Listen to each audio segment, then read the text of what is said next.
मुबारक हो पाकिस्तानियों। आपको बहुत बहुत बड़ी मुबारक हो। बड़ी खबर दे रहा हूं। पाकिस्तान ने दुनिया को हैरान कर दिया है। अमेरिका को हैरान कर दिया है, चीन को हैरान कर दिया है, इंडिया को हैरान कर दिया है, सऊदी अरब को हैरान कर दिया है। यूक्रेन भी वो जो है वो बड़ा परेशान था रूस से, रूस भी को हैरान कर दिया है और यूक्रेन को भी हैरान कर दिया है और सोवियत यूनियन को हैरान कर दिया। यूरोप पूरे को हमने हरा के रख दिया है। इसराइल को हैरान हैरान कर दिया है और दुबई वाले शेख भी बड़े हैरान हो गए हैं और अरब वाले जो शहजादे हैं उनको भी हमने शिकस्त दे दी है।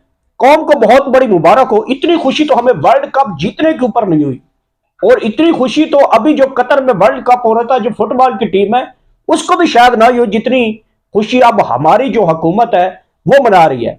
बात क्या है, मुद्दा क्या है, पहले तो मैं इनकी खुशियां बता दूं।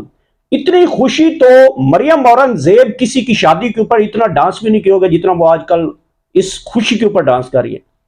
और शहबाज शरीफ की अपनी शादी के ऊपर भी उसने इतनी खुशी नहीं की होगी। बिलावल को जितनी खुशी आज आई हुई है इतनी तो उसको शादी वाले दिन भी नहीं आएगी। जरदारी साहब के लिए तो इतनी खुशी हुई है कि जरदारी साहब मेरे ख्याल में आज तक इतनी जिंदगी भर इतने नहीं खुश हुए होंगे। वो जो लंदन में बैठा हुआ है भगौड़ा, जो दवाई लेने के लिए गया, बहुत परेशान था, प्लेटलेट्स कम हो गए, मर गया है, खप गया, उसको भी इतनी खुशी हुई होगी ना। मैं सोचता हूं कि मैं खबर क्या दे रहा हूं, सुन लें कि इतनी खुशी क्यों बता रहा हूं।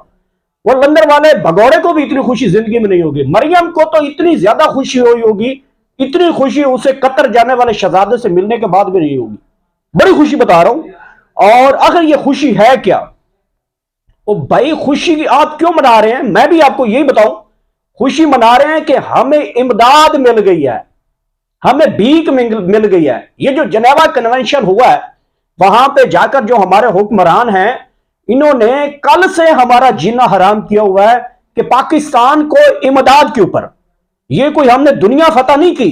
कोई जरदारी के बेटे ने जो सिंध को मोहम्मद बिन कासिम नहीं बन गया।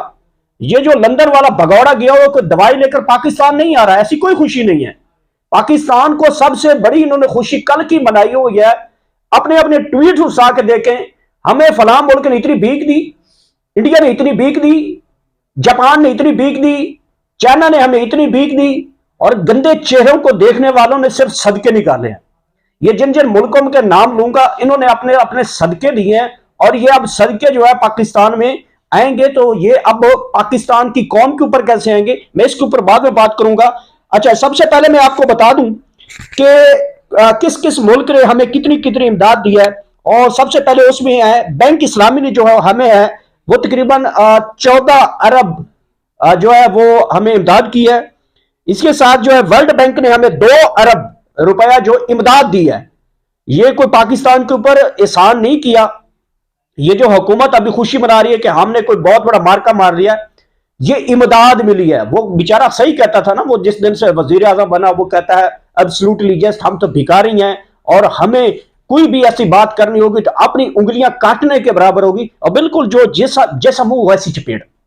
इस बात को आप कंसीडर करें कि जैसी गंदी शक्ल वैसा गंद वाला चपेड़ इनके मुंह पे मारना चाहिए कि ऐसे हालात क्यों हुए कि पाकिस्तान को दुनिया के आगे भीख मांगनी पड़ी।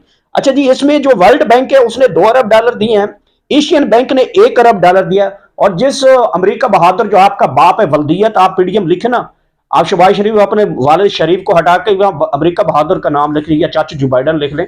और इसी के साथ जरदारी साहब आप भी अपने वालिद का नाम चेंज कर अमेरिका का सदर का चाचा जो बाइडन लिख ले या अमेरिका बहादुर लिख ले। और मौलाना फजल रहमान आप भी छोड़े अपने वालिद साहब का नाम जो है वो मुफ्ती महबूब, बहुत एक अजीम इंसान थे, आप भी छोड़े अपने वालिद का नाम लिखे अमेरिका बहादुर। अमेरिका बहादुर ने इमदाद दिया है वो $100 मिलियन दिया है।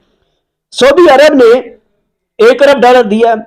इसी तरह जो है जर्मनी ने 99 करोड़ रुपया दिया है, चीन ने 10 करोड़ डॉलर दिया है, 70 करोड़ डॉलर हमें जापान ने दिया है, फ्रांस ने कोई 10 मिलियन डॉलर दिया है। मजमूई तौर पे 10 अरब मिलियन डॉलर जो है वो इमदाद मिली है पाकिस्तान को जिनेवा कन्वेंशन में।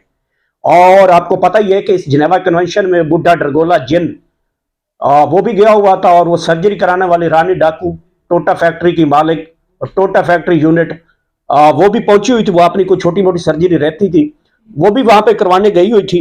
बात जो मुद्दा है ना मैं उसके ऊपर आता हूं। मुझे ये बताएं कि आपने ये इमदाद ली है सलाब जदगान के हवाले से। अब मुझे सलाब जदगान के हवाले से पहले मेरी तो खबर यह है कि आपने सलाब जदगान के साथ किया क्या है, अभी तक क्या डिलीवर किया। जो अभी तक आपको बाहर की इमदाद आई है, वो शीरी मदारी हो, और वो तो कई दफा आपको क्लेम करते हैं कि जो बाहर से रकम आई उसमें खुर्द बुर्द हो गई है, हमें समझ नहीं आ रही कि हमारा डाटा हैक हो गया, हमारी वो रकम हैक हो गई जो बाहर से इमदाद पहले आई है।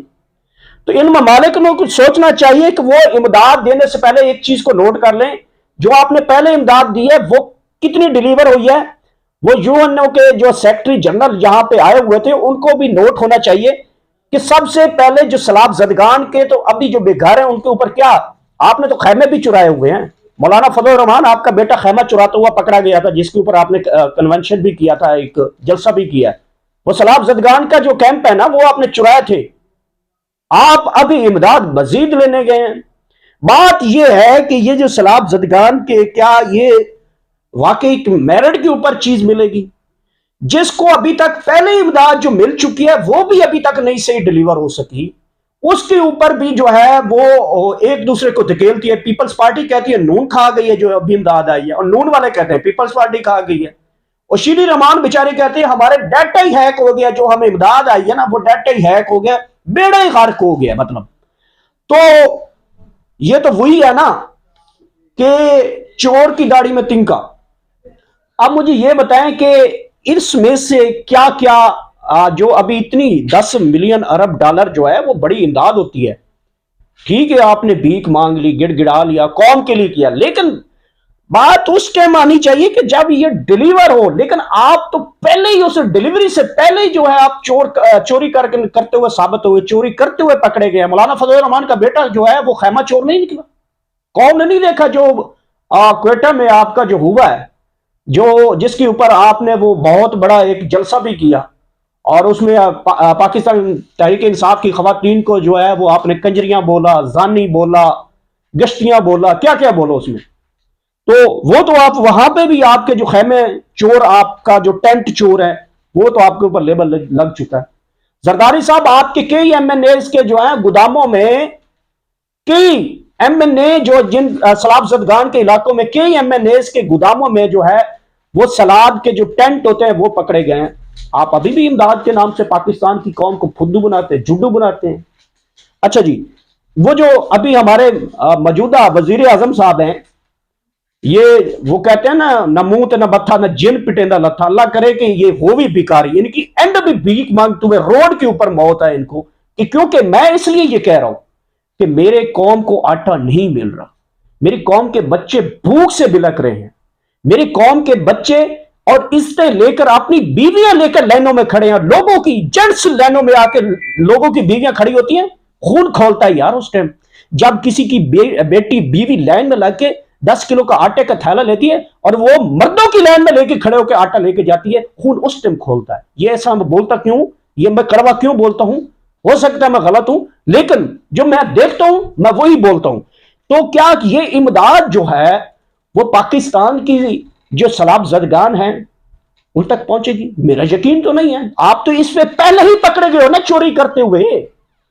वो 40 लाख टन गंदम सिंध में चूहे खा गए। वो चूहे नहीं खा गए, वो तुम तीनों चूहे मिलकर खा गए हो। वो जरदारी चूहा खा गया, वो शबाज चूहा खा गया, वो फजलू डीजल खा गया। बात यार गुस्सा आता है, फिर आप कहते हो कड़वा बोलता हूं। माजरत चाहता हूं कि मैं जब ये करता हूं, जितनी मेरी समझ आती है, जितना मेरे जज्बात हैं, मैं उसके मुताबिक बोलता हूं। किसी को कोई बुरा लगता है तो वो लगना चाहिए। अगर मैं जुर्म करता हूं फिर जुर्म करता रहूंगा। आप सजा दें, हम सजा भुगतने को तैयार हैं। गोलियां तो आपने हमें मारी हुई हैं, इससे और बड़ी क्या सजा देंगे हमें। बहुत शुक्रिया जी, ये एक बड़ी अहम खबरें थी।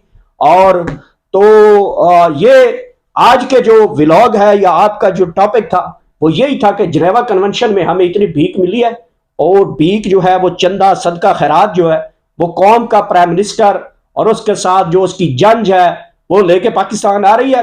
और पाकिस्तानी कौम को चाहिए कि वो एयरपोर्ट्स पे पहुंचे, जहां जहां पे उतरते हैं एक बग्गी ले, बग्गी, उस बग्गी में सबको बैठा के पाकिस्तान पूरे का चक्कर लगाएं कि आपने वर्ल्ड कप भी जीत लिया है, आपने वर्ल्ड कप जीत लिया। मरियम औरंगजेब आप कोई गाना गुने भी गाएं उसी बग्गी में बैठ के, ताकि इस कौम को समझ आए कि आपने वाकई कोई जो है वो मार्का मारा है। और वो बिलावल भुट्टो साहब, आप तो कासिम मोहम्मद बिन कासिम को भी छोड़ गए हैं, आपने तो सिंध से भी बड़ा मार्का फतह किया। तो आज के टॉपिक के साथ मुझे इजाजत दीजिए, अगले जो टॉपिक होगा तो आपके साथ नई अपडेट्स के साथ, नई वीडियो के साथ हाजिर होंगे। आप मेरे चैनल का ख्याल रखेंगे। पाकिस्तान जिंदाबाद।